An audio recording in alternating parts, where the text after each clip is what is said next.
লোকে আমায় ভালোই বলে, দিব্যি চলনসই।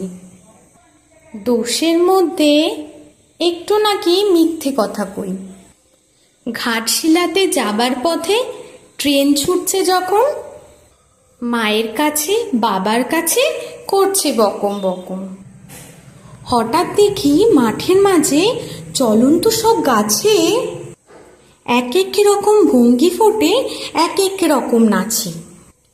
ওমা, দেখো নৃত্যনাট্য! যেই বলেছি আমি, মা বকে দেয়, বড্ড তোমার বেড়েছে ফাজলামি। চিড়িয়াখানার নাম জানো তো আমার সেজমেশো?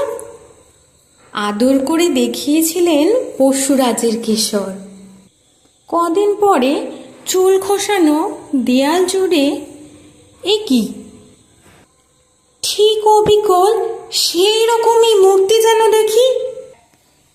ক্লাসের মধ্যে যেই বলেছি সুরঞ্জনার কাছে, জানিস আমার ঘরের মধ্যে সিংহ বাঁধা আছে।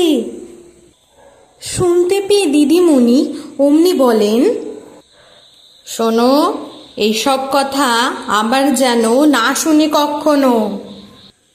বলি না তাই সেসব কথা, সামলে থাকি খুব।